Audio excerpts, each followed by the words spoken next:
Stellen Sie sich den Duft von frisch gebackenem Brot vor, das gerade aus dem Ofen kommt. Ein warmer, leicht süßer und beruhigender Geruch. Heute möchte ich mit Ihnen die Geschichte des Brotes teilen, dem ältesten Lebensmittel der Welt. Jede Kultur auf der Welt hat ihr eigenes Brot. In Mexiko gibt es Tortillas aus Mais, in Indien weiches Nahenbrot, in Frankreich lange knusprige Baguettes. Brot ist mehr als nur ein Lebensmittel. Es ist eine Verbindung zu unserer Vergangenheit. Eine Geschichte, die vor Tausenden von Jahren begann. Bevor es Städte gab, bevor es Schrift gab, gab es Brot. Haben Sie sich jemals gefragt, wer das erste Brot gebacken hat? Wer auf die Idee kam, ein winziges Korn zu zermahlen und mit Wasser zu mischen? Es ist eines der größten Geheimnisse der Menschheitsgeschichte. Brot hat uns verändert. Es hat uns von einem wandernden Leben zur Landwirtschaft geführt. Es half uns, die ersten großen Zivilisationen aufzubauen. Es ernährte die Menschen, die die Pyramiden bauten, und diejenigen, die die Ozeane erkundeten. Heute Abend werden wir eine Reise in die Vergangenheit machen. Wir werden sehen, wie ein einfaches Grassamenkorn zum Grundnahrungsmittel des Lebens wurde. Wir werden die Bäcker der Antike und die Wissenschaftler der modernen Welt kennenlernen. Brot ist eigentlich eine einfache Mischung aus Mehl, Wasser und Zeit. Doch in dieser einfachen Mischung steckt die Geschichte der ganzen Welt. Vor sehr, sehr langer Zeit, lange bevor es Supermärkte gab, waren die Menschen Jäger. Sie folgten den Tieren und sammelten wilde Beeren. Doch sie entdeckten auch etwas Besonderes: wilde Gräser. Diese Gräser hatten winzige Samen. Heute nennen wir diese Samen Getreide. Am Anfang haben die Menschen diese Samen wahrscheinlich roh gegessen. Sie waren hart und schwer zu kauen. Dann hatte jemand eine brillante Idee. Mit einem schweren Stein wurden die Samen zermahlen und zu Pulver gemacht. Das war das erste Mehl. Stellen Sie sich vor 14.000 Jahren sitzt eine Familie um ein Feuer. Sie mischen dieses Mehl mit etwas Wasser aus einem nahegelegenen Bach. Es entsteht eine klebrige Masse. Sie drücken diese Masse flach und legen sie auf einen heißen Stein neben dem Feuer. Die Hitze verwandelt sie in ein trockenes, knuspriges Brot. Das war das erste Fladenbrot. Es war nicht weich und luftig wie das Brot, das wir heute essen. Wahrscheinlich war es hart und etwas staubig. Aber es war trotzdem ein Wunder.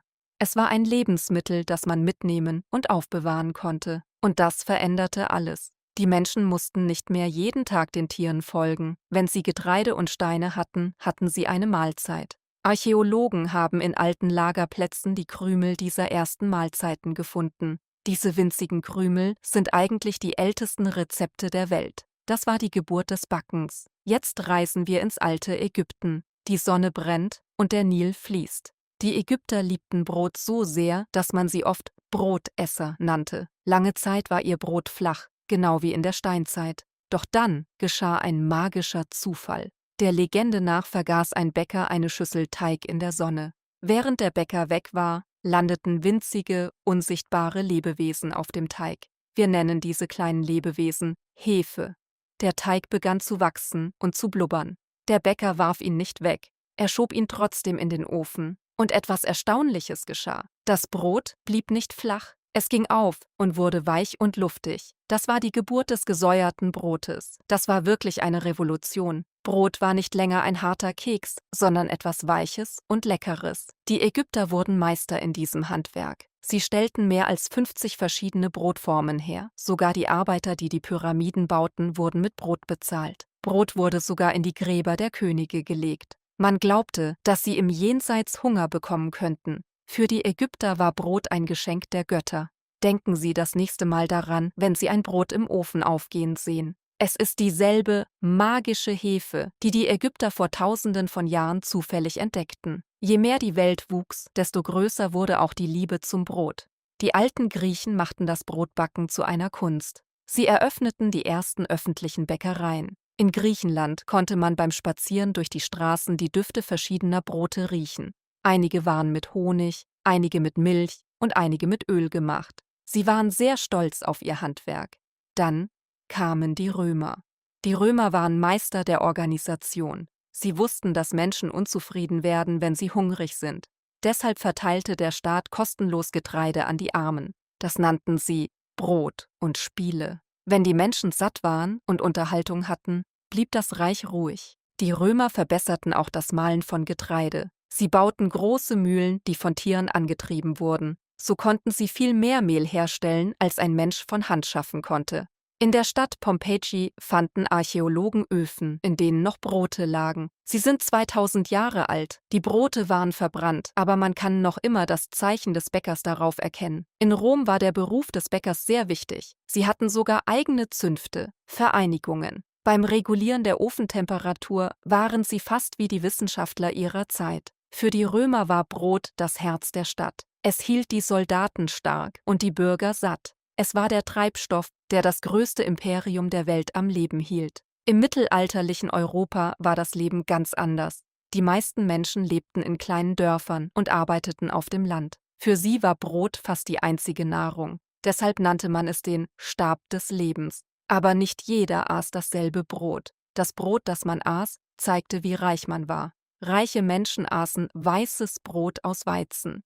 Es war weich und teuer, weil die Reinigung des Mehls lange dauerte. Es galt als Symbol für Reinheit und Wohlstand. Arme Menschen hingegen aßen braunes oder schwarzes Brot. Es wurde aus Roggen oder Gerste gemacht. Es war schwer, dunkel und schwer zu kauen. Manchmal war es so hart, dass es als Teller benutzt wurde. Diese essbaren Teller nannte man Trencher. Nach dem Essen aßen arme Menschen diesen Teller oder gaben das aufgeweichte Brot den Hunden. Brotbacken war außerdem eine gemeinschaftliche Aktivität. Die meisten Menschen hatten keinen Ofen zu Hause, weil Öfen teuer und gefährlich waren. Stattdessen gab es im Dorf einen großen Gemeinschaftsofen. Jede Familie brachte ihren Teig dorthin. Während das Brot backte, unterhielten sie sich und tauschten Neuigkeiten aus. Die Bäckerei war eigentlich das soziale Zentrum des Dorfes. Brot war so wichtig, dass es strenge Gesetze dazu gab. Wenn ein Bäcker ein zu kleines Brot verkaufte, konnte er bestraft werden. Die Menschen nahmen ihr tägliches Brot sehr ernst. Lange Zeit bedeutete Brot vor allem Weizen, Roggen oder Gerste. Doch im 15. und 16. Jahrhundert begannen Entdecker, die Ozeane zu überqueren. Sie entdeckten neue Welten und neue Lebensmittel. Als sie Amerika erreichten, fanden sie keinen Weizen. Stattdessen entdeckten sie eine große goldene Pflanze, die wir heute Mais nennen. Die Menschen dort stellten schon seit Jahrhunderten Brot aus Mais her. Zum Beispiel Tortillas, ein einfaches Fladenbrot aus Mais und Wasser. Für die Azteken und Mayas war das ihr tägliches Brot. Die Entdecker fanden auch Kartoffeln. In einigen Regionen begannen die Menschen, gekochte Kartoffeln in den Teig zu mischen. Das machte das Brot besonders saftig und weich. In Asien war Brot wiederum ganz anders. In China wurde Brot oft gedämpft statt gebacken. So entstanden weiche, weiße Brötchen, die Mantu genannt werden. In Indien benutzte man Lehmöfen, sogenannte Tandoors. Der Teig wurde an die Wände des Ofens geklebt. So entstand das rauchige, luftige Naan, das wir heute kennen. Plötzlich wurde die Welt des Brotes viel größer. Neue Zutaten reisten von einem Land ins andere. Das Konzept von Brot veränderte sich. Das zeigt uns, Menschen sind unglaublich kreativ. Egal was auf ihrem Boden wuchs, Mais, Reis oder Weizen, sie fanden einen Weg, daraus Brot oder Kuchen zu machen. Brot wurde zu einer Brücke zwischen den Kulturen. Wir teilten unsere Samen, unsere Rezepte und unsere Tische. Im 19. Jahrhundert begann sich die Welt sehr schnell zu verändern. Das war die Zeit der industriellen Revolution. Maschinen übernahmen die Arbeit von Menschen und Tieren. Neue Walzenmühlen wurden erfunden. Diese Maschinen konnten weißes Mehl sehr schnell und günstig herstellen. Plötzlich war Weißbrot nicht mehr nur für Reiche. Jeder wollte diese schneeweißen Laibe. Sie wirkten modern und sauber. Aber es gab ein Problem. Wenn Mehl so stark verarbeitet wird, gehen Vitamine und Ballaststoffe verloren. Dann kam die größte Veränderung überhaupt: geschnittenes Brot.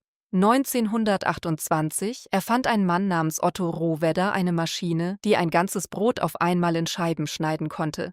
Die Menschen liebten es. Es war so einfach zu benutzen. In Amerika gibt es bis heute den Ausdruck, die beste Erfindung seit geschnittenem Brot. Das bedeutet, etwas ist wirklich großartig. Fabriken begannen, Tausende von Broten pro Stunde herzustellen. Man fügte Chemikalien hinzu, damit das Brot wochenlang weich blieb.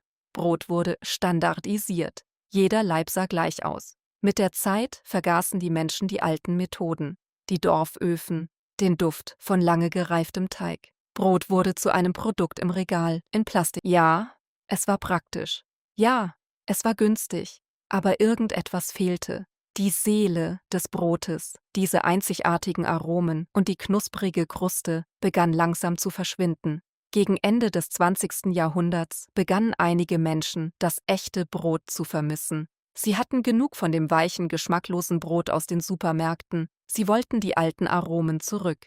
Das war der Beginn der Handwerksbrotbewegung. Bäcker begannen, die alten Methoden wieder zu lernen. Sie kehrten dazu zurück, nur Mehl, Wasser, Salz und Hefe zu verwenden. Viele Menschen entdeckten auch den Sauerteig wieder. Sauerteig wird nicht mit gekaufter Hefe gemacht. Stattdessen verwendet man einen Starter, eine Mischung aus Mehl und Wasser, die wilde Hefen aus der Luft einfängt. Dieser Starter kann jahrelang leben. Manche Familien haben sogar Starter, die über 100 Jahre alt sind. Sie werden wie ein Familienschatz von Generation zu Generation weitergegeben.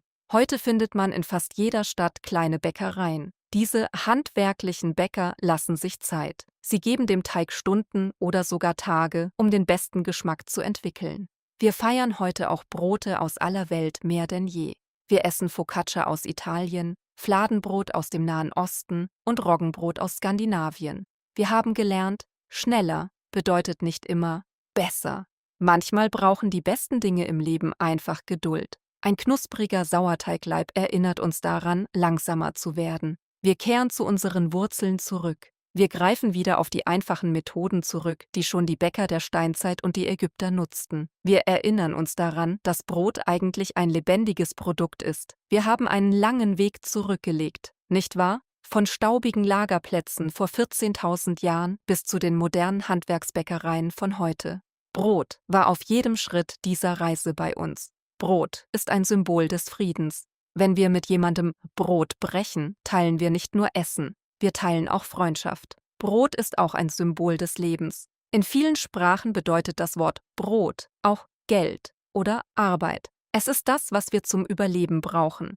Denken Sie an die Reise eines einzelnen Getreidekorns. Es wächst in der Erde, wird von Hand oder Maschinen geerntet, zu Mehl gemahlen und schließlich durch Feuer in etwas völlig Neues verwandelt. Auch heute ist Brot noch ein globales Symbol. Selbst in einer Welt voller Technologie und Fastfood bleibt ein einfaches Brot eines der wichtigsten Lebensmittel. Es erinnert uns daran, dass wir alle miteinander verbunden sind. Wir alle brauchen Nahrung, wir alle lieben den Duft einer warmen Küche und wir alle teilen diese alte Geschichte. Wenn Sie das nächste Mal ein Stück Brot in der Hand halten, schauen Sie es sich genauer an. Betrachten Sie die kleinen Luftlöcher, die durch die Hefe entstanden sind. Fühlen Sie die Struktur der Kruste.